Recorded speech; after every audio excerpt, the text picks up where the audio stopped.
One time we were like contacting this guy and he wasn't giving us our time, and I was a young missionary, and so I was like, well, I mean, if we had money, you'd probably like give us your time. And he like looked up, he's like, oh, and he's like, I'm like, see, now you want to listen. And that was like such an immature thing to say. And I was like, my companion was like, oh my gosh. And sometimes as a missionary, like as you're learning, you kind of say dumb things.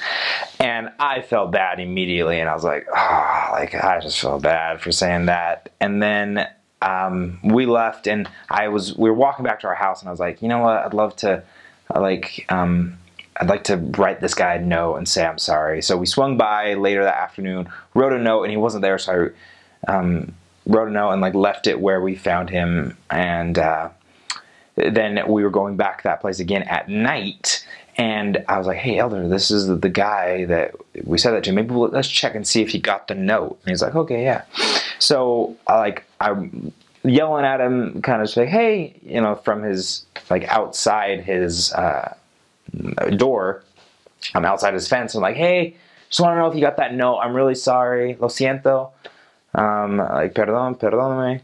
And he's like, no, I don't want to talk about it. And I'm like, what? Like, maybe he's just not understanding my Spanish. And so I start walking in closer to his door to like explain, like, listen, sir, like, I'm very sorry. I just wanted to apologize. He's like, no. And I turn to my companion. I'm like, am I like saying the right words? He's like, yeah, you're saying the right word.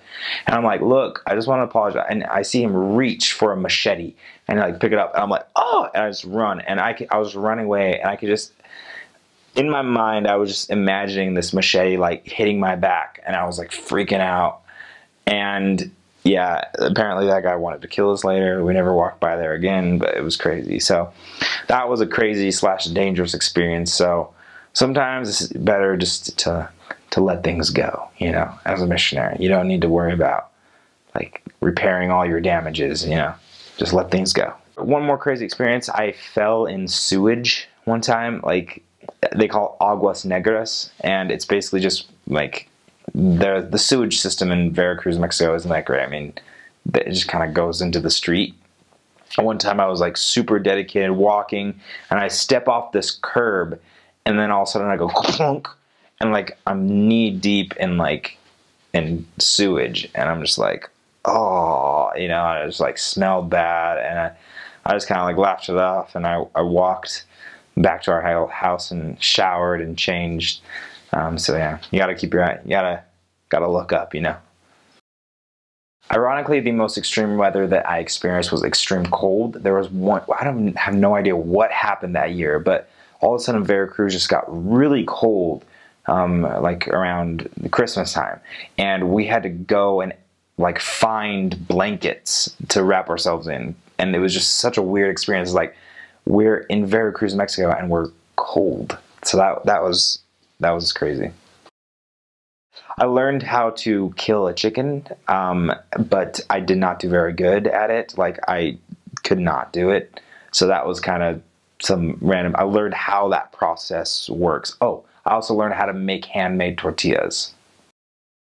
One hard thing, I think that's just kind of like a little superficial, it was the weather. It was very hot. And so that was one thing that was kind of difficult, is working through the hot weather. But that was never something that like, I was like, oh, like I do not want to be a missionary right now because of this. It was just something that was hard. But I think overall, like, a hard experience was just kind of, I mean, being a missionary, being alone all the time. I mean, you're with a companion, but just kind of being sometimes the only American, the only like person that spoke English in the entire town.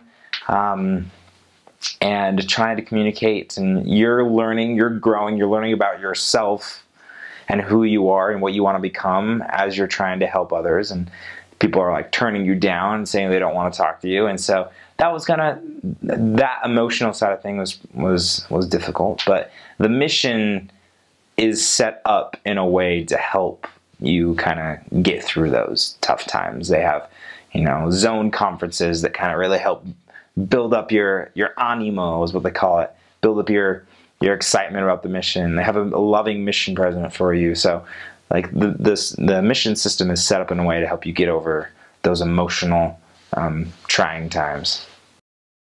a few spiritual experiences that are coming to mind right now, because I mean, I had so many as a missionary, but two that just came into my mind, and I'll share these because they just came into my mind, and maybe they'll be a benefit to somebody. One was the day that I made my first contact on a bus. There was a companion, so I wanted to contact on the bus a lot, but my companion at the time, like, he didn't really want to do it. And I remember we were driving to a zone conference with a bunch of other missionaries, and I was talking with another elder. I believe he's from, I don't remember, like probably Arizona or something like that. And I was like, I've always wanted to contact on a bus. And he's like, me too.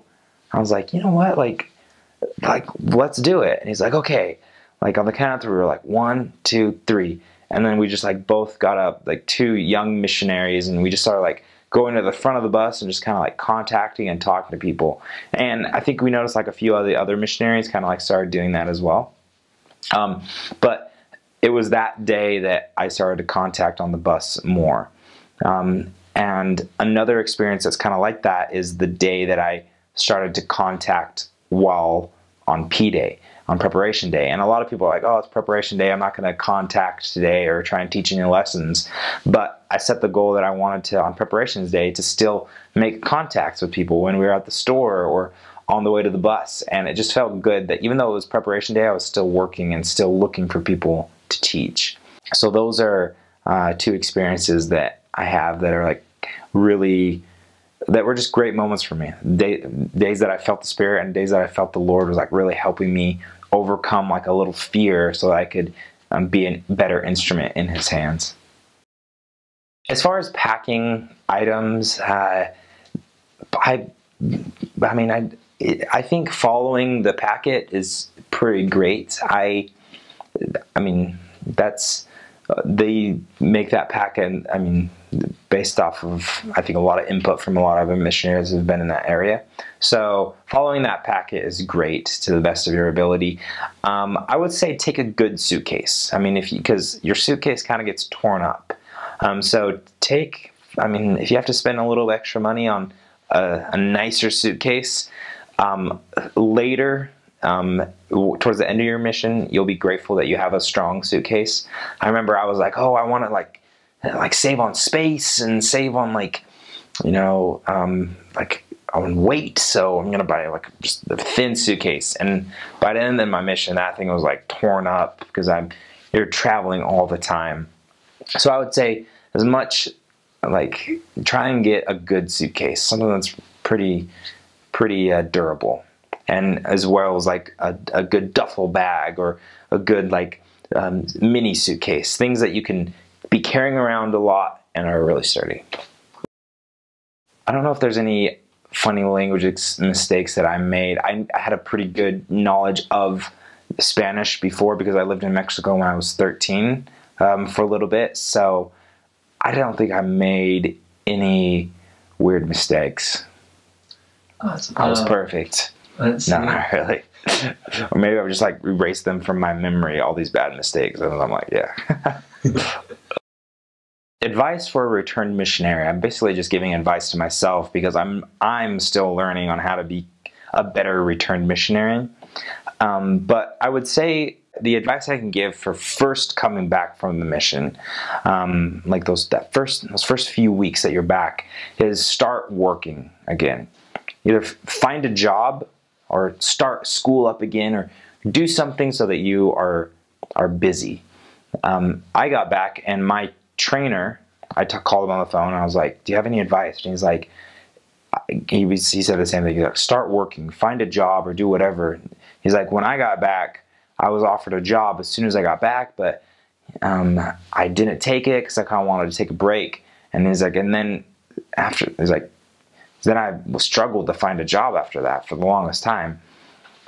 And I was like, okay, thanks for the, I was like, great. And so the day I got back, I mean, I got set apart and then I went and started looking for a job and I ended up finding one. And looking back now, that job that I found led to another job that led to another one that led to the career that I'm doing today. So that's the advice I would give, is when you first get back, start working. and start staying busy, because that's the best advice that I was given. So I'll give that to you guys.